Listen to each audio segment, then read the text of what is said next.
नमस्कार मित्रांनो, श्री स्वामी समर्थ।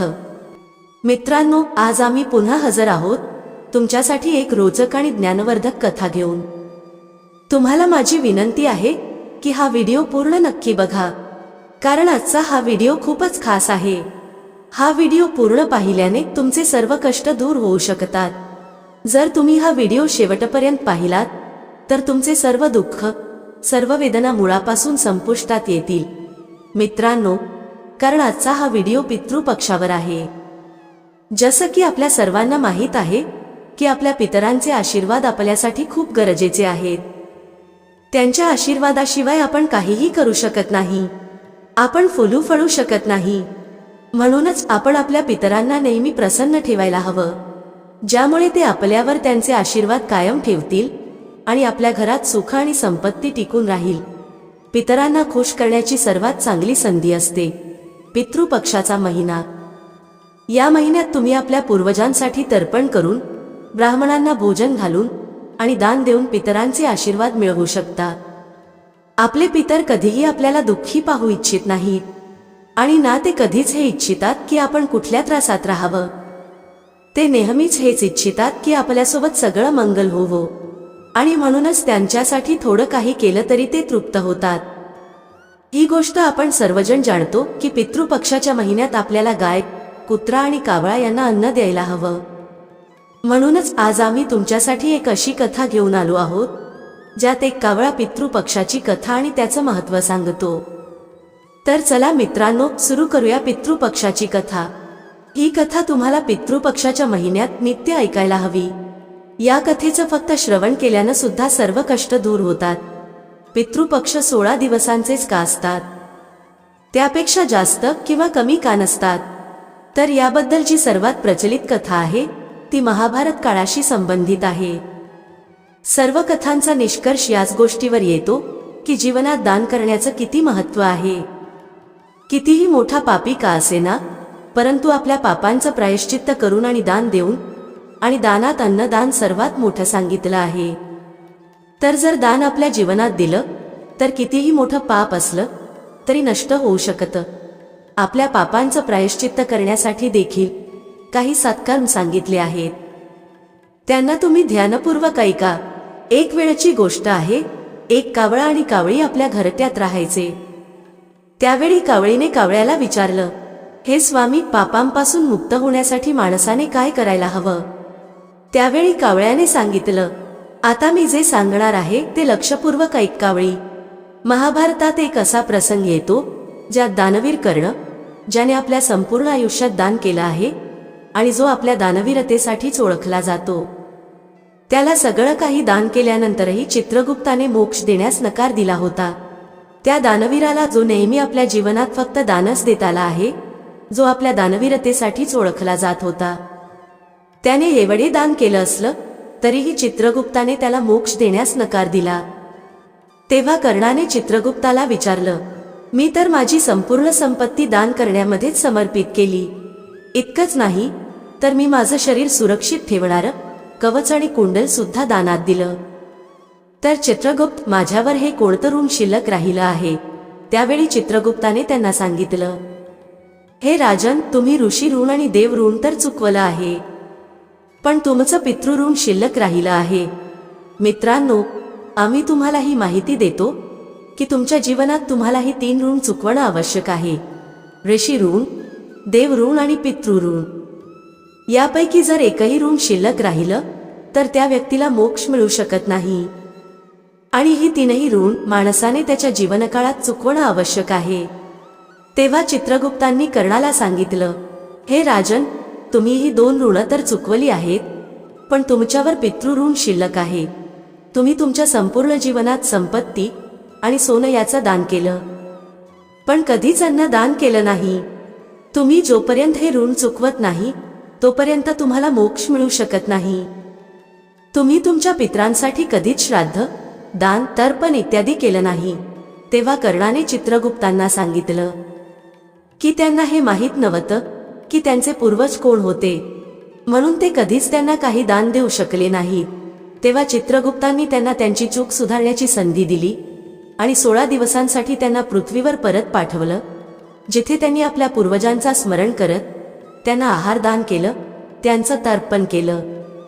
आणि या 16 दिवसांच्या कालावधीला पितृपक्ष असं म्हटलं गेलं.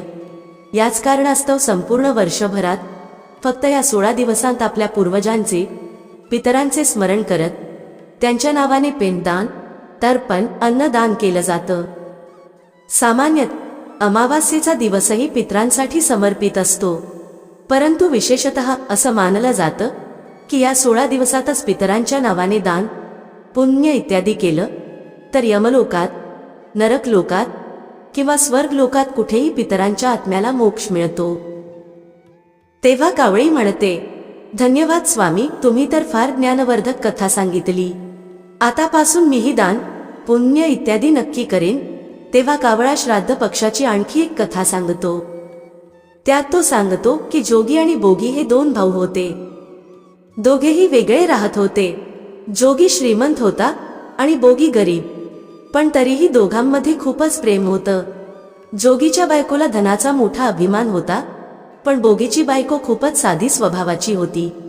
पितृपक्ष येताच जोगीच्या बायकोने त्याला श्राद्ध करण्यास सांगितलं, तर जोगीने हे निरर्थक काम म्हणून त्याला टाळण्याचा प्रयत्न केला. पण त्याची बायको समजत होती की जर असं केलं नाही तर लोक खूप नावे ठेवतील. त्यानंतर तिला तिच्या माहेरच्यांना जेवणासाठी बोलवून तिची शान आणि श्रीमंती दाखवण्याची ही योग्य संधी दिसत होती. तेव्हा त्याच्या बायकोने जोगीला सांगितलं, तुम्ही कदाचित माझ्या त्रासामुळे असं म्हणत आहात, पण मला असं करण्यामध्ये काहीच त्रास होणार नाही. मी काम करण्यासाठी बोगीच्या बायकोला बोलावते आणि आम्ही दोघी मिळून सगळं काम करू. मग तिने जोगीला तिच्या माहेरच्यांना निमंत्रण देण्यासाठी पाठवलं. सकाळी तिने बोलावल्यावर बोगीची बायको सकाळ सकाळी येऊन कामाला लागली. तिने स्वयंपाकघर सांभाळलं, विविध पक्वानं तयार केली आणि मग सगळं काम उरकून तिच्या घरी परतली. शेवटी तिलाही तिच्या पितरांचं श्राद्ध आणि तर्पण करायचं होतं. यावेळी ना जोगीच्या बायकोने तिला थांबवलं आणि ना ती थांबली. लवकरच दुपार झाली. पितर पृथ्वीवर उतरले. जोगी आणि बोगीचे पितर आधी जोगीच्या घरी गेले, तर काय पाहतात की तिथे आधीच त्याचे सासरचे लोक जेवण करत होते. निराश होऊन ते मग बोगीच्या घरी गेले. तिथे जाऊन पाहतात तर काय होतं, तिथे पितरांच्या नावाने फक्त अंजिरी दिली गेली होती. पितरांनी ती अंजिरीची राख चाटली आणि उपाशीच नदीच्या काठी निघून गेले. कारण बोगीच्या घरी धनाचा अभाव होता, त्यामुळे तो भरपूर पक्वानं तयार करू शकला नाही. थोड्याच वेळात सगळे पितर एकत्र आले आणि आपल्या आपल्या वंशजांचं कौतुक करू लागले. जोगी आणि बोगीच्या पितरांनीही आपली कहाणी सांगितली. मग ते विचार करू लागले की जर बोगी श्रीमंत असता तर कदाचित त्यांना उपाशी जावं लागलं नसतं. बोगीच्या घरी तर 2 वेळचं अन्नही नाही. हे विचार करून त्यांना बोगीवर दया आली आणि थोड्याच वेळात ते नाचू गाऊन म्हणू लागले, बोगीच्या घरी धन होवो, बोगीच्या घरी धन होवो. मग संध्याकाळ झाली आणि बोगीची मुलं आईला म्हणाली, आई, आम्हाला भूक लागली आहे. त्यांनी सकाळपासून काहीही खाल्लं नव्हतं. तेव्हा त्यांची आई त्यांना टाळत म्हणू लागली, जा मुलांनो, अंगणात हंडी उलटी ठेवलेली आहे, तिला उघडा आणि जे काही मिळेल ते वाटून खा. मुलं तिथे जातात आणि काय पाहतात की हंडी तर सोन्याने भरलेली आहे. ही गोष्ट जाऊन मुलांनी आईला सांगितली. बोगीची बायको अंगणात येऊन पाहते तर तीही आश्चर्यचकित झाली. अशा प्रकारे पितरांच्या कृपेने बोगीही श्रीमंत झाला, पण धन मिळूनही तो गर्विष्ठ झाला नाही. आणि पुढच्या वर्षी जेव्हा पितृपक्ष आला तेव्हा बोगीच्या बायकोने 56 प्रकारचे भोजन बनवले, पक्वानं तयार केले, दान दक्षिणा दिली. दीर जाऊबाईला सोन्याच्या ताटात जेवण दिलं. त्यामुळे त्यांचे पितर खूपच प्रसन्न झाले. कावळा कावळीला तिसरी गोष्ट सांगतो. तो म्हणतो, आता ऐका रामायणात वर्णन केलेल्या माता सीतेने केलेल्या पिंडदानाची कथा. रामायणात माता सीतेने राजा दशरथाला पिंडदान दिल्यामुळे त्यांना मोक्ष प्राप्त झाला, असा संदर्भ तुम्ही ऐकला असेल.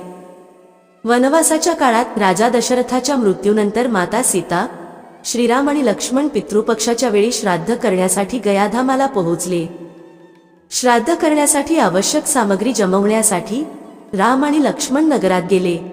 इथे दुपार झाली आणि पिंडदान करण्याचा मुहूर्त निघून जात होता आणि माता सीता अस्वस्थ होऊ लागली. तेव्हाच दशरथांच्या आत्म्याने येऊन सीतेकडून पिंडदानाची मागणी केली. गयाधामाजवळील पलक नदीच्या किनारी एकटी सीता मोठ्या संभ्रमात पडली. तिने पलक नदी, वटवृक्ष, केतकीचे फूल आणि गायीला साक्षी मानून आणि वाळूचा पिंड बनवून स्वर्गीय राजा दशरथाच्या निमित्ताने पिंडदान केले. थोड्याच वेळात राम आणि लक्ष्मण परतले तेव्हा सीता म्हणाली, मुहूर्त निघून गेल्यामुळे मी स्वतःचं पिताजींचं पिंडदान केलं आहे. सामग्री नसताना पिंडदान कसं होऊ शकेल? असं विचारून रामांनी सीतेकडे पुरावा मागितला. तेव्हा सीता म्हणाली, स्वामी, मी पूर्ण सत्य सांगत आहे. मी पिंडदान केलं आहे. जर तुम्हाला विश्वास नसेल तर तुम्ही पलक नदी, वाळू, केतकीचे फूल आणि वटवृक्ष यांना विचारू शकता. यांच्यासमोर मी पिंडदानाची ग्वाही घेतली आहे. पण पलक नदी, केतकीचं फूल आणि गाय यांनी या गोष्टीचा इन्कार केला. फक्त वटवृक्षानेच सत्य सांगितले. तेव्हा सीतेने दशरथांचा ध्यान करून त्यांच्याकडून ग्वाही मागितली. दशरथांनी सीतेची प्रार्थना स्वीकारली आणि घोषणा केली, अहम, वेळेवर सीतेनेच माझं श्राद्ध केलं आहे. तेव्हा राम संतुष्ट झाले. पण 3 साक्षीदारांनी खोटी ग्वाही दिल्यामुळे सीतेने त्यांना शाप दिला की, पलक नदी, तू फक्त नावालाच नदी राहशील, तुझ्यात पाणी राहणार नाही. त्यामुळे आजही गयाधामात पलक नदी कोरडीच असते असं सांगितलं जातं. गायीला शाप मिळाला की तू पूजनीय असूनही लोकांचं उष्ट खाशील, आणि केतकीच्या फुलांना शाप मिळाला की खोटी ग्वाही दिल्यामुळे तुला पूजेमध्ये कधीच वापरले जाणार नाही. वटवृक्षाला मात्र सीतेचा आशीर्वाद मिळाला की त्याचं आयुष्य दीर्घकाळ राहील आणि तो लोकांना सावली देईल, आणि पतिव्रता स्त्री तिच्या पतीच्या दीर्घायुष्यासाठी त्याची पूजा करतील. यामुळेच आज गौमातेला उष्ट खायला लागतं. केतकीच्या फुलांना पूजेत स्थान नसतं. आणि पलक नदीच्या तीरावर सीताकुंडात आजही पाण्याऐवजी फक्त वाळूतून पिंडदान केलं जातं. यानंतर कावळा कावळीला चौथी गोष्ट सांगतो. तो सांगतो की एकदा 2 भाऊ बहीण होते. दोघांचंही लग्न झालं होतं आणि दोघांनाही 2-2 मुलं होती. बहीण विधवा झाली होती आणि तिच्या भावाच्या घरी राहत होती. यामुळे तिची वहिनी खूप रागात असायची. अशाच वेळी पितृपक्ष आला तर भाऊ म्हणाला की मी पितरांच्या पिंडदान आणि तर्पणासाठी गंगाजीकडे चाललो आहे. असं म्हणून तो गंगाजीकडे निघून गेला. भावाच्या जाण्यानंतर वहिनीने शेतात बहीण आणि तिच्या मुलांसाठी झोपडी बांधली. बहीण तिच्या मुलांसोबत झोपडीत राहू लागली. ती सकाळ संध्याकाळ भावाच्या घरी काम करायची आणि बदल्यात वहिनी तिला उरलेलं चुरलेलं अन्न द्यायची. जेव्हा ती वहिनीच्या घरून यायची तेव्हा ती चाळलेल्या पिठाचा कपडा घेऊन यायची. घरी गेल्यावर त्या कपड्याला पाण्यात भिजवून ती मुलांना खीर खाऊ घालायची. एकदा वहिनीने तिला कपा नेताना पाहिलं तेव्हा ती म्हणाली, अगं बाई, कपडा कुठं घेऊन जात आहेस? चाळलेल्या पिठाचा कपडा इथं ठेवून जा. तिने तसंच केलं. त्या दिवशी वहिनीने तिला उरलेलं अन्नही दिलं नाही आणि म्हणाली, उद्या तुझ्या आईचं श्राद्ध आहे, पण न बोलवता येऊ नकोस. आणि हो, अंगणात असलेलं पिंपळाचं झाड हललं तरच ये. हे ऐकून बहीण खूप दुःखी झाली आणि रडत रडत झोपडीत परतली. घरी गेल्यावर मुलं म्हणाली, आई आई, भूक लागली आहे, काही खायला दे. ती म्हणाली, बाळांनो, आज आपण उपवास करणार आहोत, आज उपाशीच झोपा. दुसऱ्या दिवशी मुलं म्हणाली, आई, मामीने सांगितलं होतं की आज नानीचं श्राद्ध आहे, तर तिथं जाऊया. तर आई म्हणाली, बाळांनो, मामीने सांगितलं होतं की जर अंगणातलं पिंपळाचं झाड हललं तरच ये. तुम्ही सांगा, झाडं हलतात का? फक्त पानं हलतात, फांद्या हलतात, पण झाड हलतं का? तिने मुलांना समजावलं की बाळांनो, न बोलवता कुठंही जायचं नाही. संध्याकाळ झाली तेव्हा तिचे पुतणे आले आणि म्हणाले, आत्या, आईने अन्न पाठवलं आहे, ती पाहते तर अन्न म्हणून फक्त 2 पोळ्या आणि भात ठेवले होते. हे पाहून तिला खूप राग आला आणि तिने मुलांना सांगितलं, हे झोपडीच्या छपरावर फेकून द्या. आणि उपाशीच मुलांना घेऊन ती झोपी गेली. पूर्ण रात्र ती गंगा मातेला म्हणत होती, हे आई, माझ्या भावाचं रक्षण कर, तो आमचं रक्षण करेल.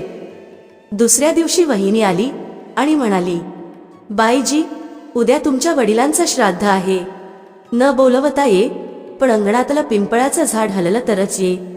दुसऱ्या दिवशीही ती वाहिनीच्या घरी गेली नाही. संध्याकाळी तिचे पुतणे परत आले आणि त्यांनी 2 कोरड्या पोळ्या भातासह आणून दिल्या. तिने पुन्हा त्या 2 कोरड्या पोळ्या आणि भात झोपडीच्या वर फेकून दिल्या आणि उपाशीच मुलांना घेऊन झोपी गेली. ती पूर्ण रात्र रडत होती आणि गंगा मातेची प्रार्थना करत होती. असेच करत करत पितृपक्षाचे 16 दिवस निघून गेले आणि तिचा भाऊ परत आला. त्याने पाहिलं की घराच्या अंगणात फक्त चिखलच चिखल आहे. तो बायकोला विचारू लागला, हा कसला एवढा चिखल आहे? माझी बहीण आणि भाचे कुठे आहेत? तेव्हा त्याची बायको म्हणाली, श्राद्धाच्या 16 दिवसांपर्यंत मी तुझ्या बहीण आणि भाच्यांचे पाय कच्च्या दुधाने धुतले आहेत, म्हणून इथे चिखल झाला आहे. तुझ्या मागे मी त्यांची खूप सेवा केली आहे, खूप खीर पुरी खाऊ घातली, तरीही ते माझ्यावर नाराज होऊन शेतात झोपडी बनवून राहते आहे. भाऊ शेतात पोहोचला आणि पाहतो तर तिथं झोपडीच नव्हती, तर एक आलिशान महाल बांधलेलं होतं, ज्याच्या अंगणात त्याचे भाचे खेळत होते. मग त्याने त्याच्या बहिणीला जाऊन विचारलं, ताई, हे सगळं काय आहे? तेव्हा तिने भावाला सगळी गोष्ट सांगितली. ती म्हणाली, दादा, तुझ्या अंगणात जो चिखल आहे तो कच्च्या दुधाचा नाही, तर वहिनीच्या वागणुकीमुळे आहे. मी जे रात्रंदिवस रडत होते त्या अश्रूंचा चिखल आहे. आई वडिलांच्या श्राद्धाच्या दिवशी वहिनीने म्हटलं होतं की पिंपळाचे झाड हललं तरच ये, न बोलवता येऊ नको. पिंपळाचे झाड हललं नाही म्हणून आम्हीही गेलो नाही आणि संध्याकाळी त्यांनी 2 पोळ्या आणि भात पाठवले. रागाच्या भरात मी त्या पोळ्या झोपडीच्या छपरावर फेकल्या. आई वडिलांच्या आशीर्वादाने आणि तुझी साथ असल्याने त्या कोरड्या पोळ्या सोन्यात आणि भात हिऱ्या मोत्यांत बदलले. यामुळेच हे सगळं झाले आहे. भावाने बहिणीकडून त्याच्या बायकोच्या चुकीची माफी मागितली आणि घरी येण्यास सांगितलं.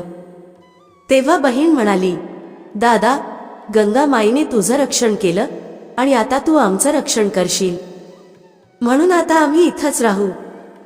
हे ऐकून तिचा भाऊ म्हणाला, माझ्या पितरांनी जसं माझ्या बहीण आणि भाच्यांचं दुःख दूर केलं तसं सगळ्यांचं दुःख दूर करा, सगळ्यांचं रक्षण करा. कथा सांगणाऱ्या, ऐकणाऱ्या आणि हुंकार भरणाऱ्या सगळ्यांवर कृपा करा. अशा प्रकारे कावळ्याने कावळीला 4 गोष्टी सांगितल्या. मग कावळा म्हणतो की भाद्रपद महिन्याच्या पौर्णिमेपासून ते आश्विन महिन्याच्या कृष्ण पक्षाच्या अमावस्येपर्यंतच्या 16 दिवसांना पितृपक्ष आणि श्राद्ध पक्ष म्हणतात. पितृ म्हणजे पालन किंवा रक्षण करणारे, आणि या काळात पितर यमलोकातून येऊन आपल्या कुटुंबाच्या घरी वास करतात. 16 दिवस त्यांना जे भाग मिळतं ते घेऊन ते ब्रह्मांडी ऊर्जेसह परत जातात. अशा प्रकारे जेव्हा कुटुंबातील लोक आपले प्राण सोडून जातात तेव्हा ते जरी कोणत्याही लोकात असले तरी ते पितृपक्षात पृथ्वीवर नक्कीच येतात.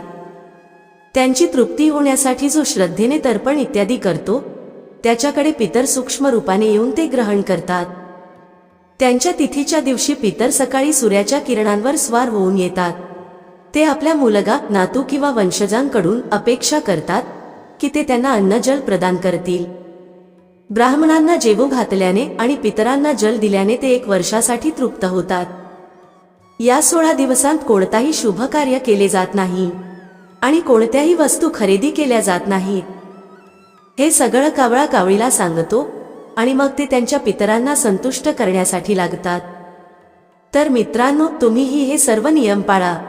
पितरांना भोजन देणं, तर्पण करणं, ब्राह्मणांना भोजन घालणं हे पितृपक्षात अत्यंत आवश्यक असतं. असं केल्याने घरातील सर्व लोक निरोगी आणि समृद्ध होतात आणि आपल्या पितरांचा आशीर्वाद आपल्यावर राहतो. जर तुम्हाला आजची कथा आवडली असेल तर व्हिडिओला लाईक करा, चॅनलला सबस्क्राईब करा आणि बेल आयकॉनवर प्रेस करा, ज्यामुळे तुम्हाला आमचे सगळे व्हिडिओ वेळेवर मिळतील. भेटूया पुढच्या अशाच एका ज्ञानवर्धक व्हिडिओमध्ये एका नवीन चर्चेसह. तुम्हा सर्वांचे मनःपूर्वक आभार.